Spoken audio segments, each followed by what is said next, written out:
Yang bikin orang itu cari bahan untuk diviralkan sehingga ianya mendapatkan respon dan mendapatkan keuntungan dan orang pun bersaing untuk buat konten. Orangnya, netizennya, yang komen pun juga semua akan berhadap dengan yang maha hakim daripada seluruh hakim.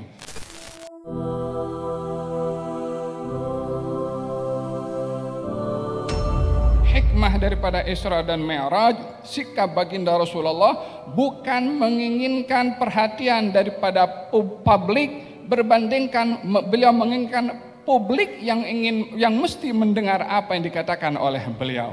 Dalam hal ini, zaman ini adalah zaman orang mengikut apa kata netizen. Apa netizen suka, dia buat apa netizen. Netizen suka menari, orang buat TikTok menari. Netizen suka orang tunjukkan mesra pasangan suami istri, dia buat pasangan mesra suami istri letakkan dalam TikTok hanya untuk mendapatkan komen sikit dalam TikToknya. Wah, harmoninya macam tu saja, tak ada lebih daripada itu, tanpa dilihat tindakannya itu sesuai mengikut syarak atau tidak, mengikut adab yang diajar oleh Nabi Muhammad atau tidak. Baginda Rasulullah pulang daripada Isra dan Mi'raj, esok harinya jumpa dengan Abu Jahal. Abu Jahal tanya kepada Rasulullah, katanya, apa berita hari ini? Kata baginda Rasulullah SAW, Ummu Hani, sepupunya Nabi, sudah beritahu, kalau orang tanya kepada engkau, kalau engkau pergi Isra dan Mi'raj ini, engkau jangan cerita kepada orang. Kata Ummu Hani, karena tak akan ada orang yang percaya. Ya, publik tidak akan percaya. Tapi yang disampaikan oleh Nabi benar atau tidak benar? Benar. Adakah kita akan ikut publik yang tidak akan percaya apa berita yang disampaikan oleh Nabi? Dengan begitu kita sembunyikan kebenaran hanya untuk memuaskan publik?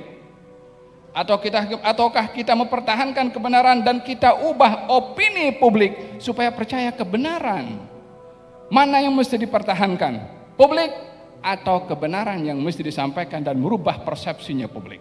Ini yang diambil oleh Nabi SAW ketika Ummu Hani mengatakan, kalau orang tanya jangan cerita. Kata Nabi, kalau mereka tanya saya akan jawab dengan benar. Apa mau disembunyikan? Nabi bukan ingin memaksa orang untuk terima apa Nabi yang sampaikan. Nabi muballigh, penyampai. Masing-masing akan tanggung tindakannya, terima atau tidak. Datang Abu Jahal, apa berita? Kata baginda Rasulullah, semalam saya pergi Baitul Maqdis. Kata Abu Jahal, semalam pergi engkau, semalam balik juga? Semalam pergi, semalam aku balik. Apa nak disembunyikan? Hakikatnya seperti itu. Tidakkah Nabi tidak tahu kalau orang mendengar berita ini yang ikut cara pemahaman mereka waktu itu, pergi 1 bulan naik onta, balik pun 1 bulan. Macam mana boleh sebagian malam pergi? Transport apa yang ada pada waktu itu? Tak terlintas dalam fikiran orang pada waktu itu. Ya, sebagaimana ceritanya lalat tadi itu saya ceritakan, lalat lain akan mengatakan tidak mungkin. Lalat-lalat macam Abu Jahal waktu itu banyak menafikan itu semua. Abu Jahal tanya begitu, kalau aku kumpulkan orang ramai, adakah kamu akan beritahu kepada aku seperti mana engkau akan beritahu kepada mereka seperti mana engkau beritahu kepada aku? Abu Jahal risau, takut Nabi kalau di hadapan orang ramai tak bagi tahu macam mana diberitahu kepada Abu Jahal, nanti orang tak percaya kalau Abu Jahal yang cerita. Karena memang dikenal Abu Jahal musuh kepada baginda Rasulullah. Kata Nabi, ya, ketegasan di dalam menyampaikan kebenaran, tidak menjual kejujuran hanya untuk mencari puas hati daripada netizen. Irda'un nas ghayatun la tudrak. Anda ingin mencari semua orang puas dengan tindakan Anda, itu tujuan yang mustahil.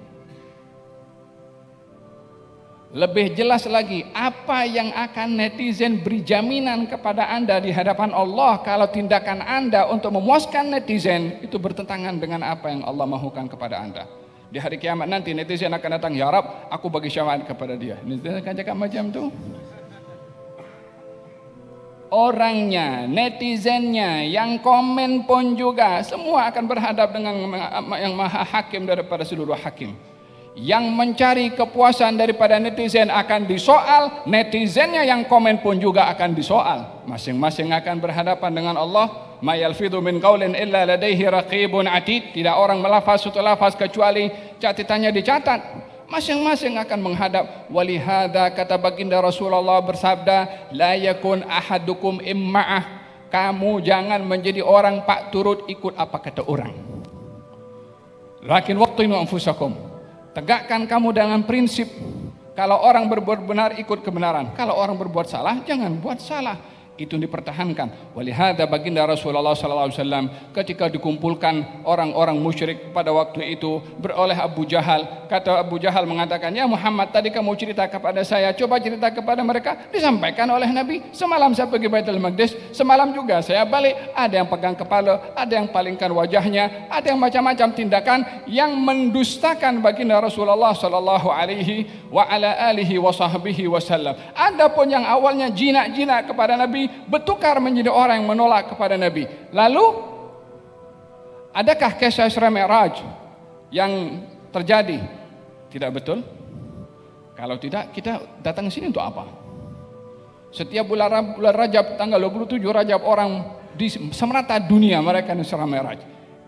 Kalau ikut apa kehendaknya publik Abu Jahal dan konco-konconya waktu itu, macam mana kita nak tunjukkan bahwasanya merubah publik pada persepsinya itu adalah hal yang mungkin terjadi, bahkan boleh terjadi bila kebenaran yang disampaikan kepada publik. Tetapi kalau menyembunyikan kebenaran semata-mata untuk memenuhi hasrat dan memuaskan kehendak publik, maka itu adalah suatu tindakan yang keliru, tidak mendidik kepada publik.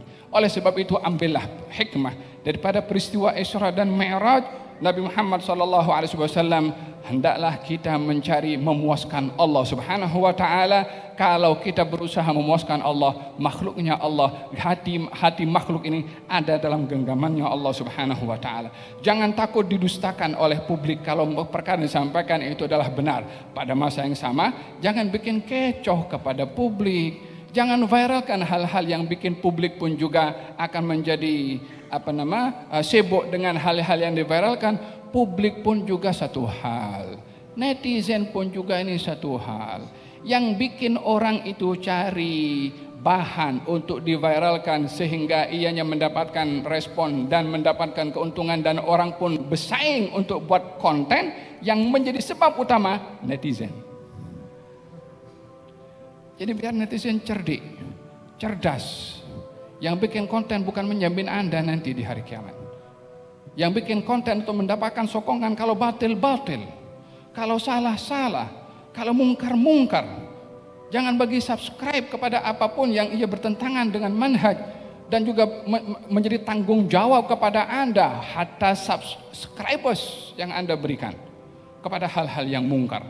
Orang buat tari-tarian dibagi subscriber sampai banyak, buat konten baru, siapa penyebabnya? Netizen. Biarlah kita bertanggung jawab kepada Allah Subhanahu wa taala dan agama yang Allah muliakan kita dengan agama yang penuh dengan sopan santun. Kita perlu untuk menjaga dan memelihara.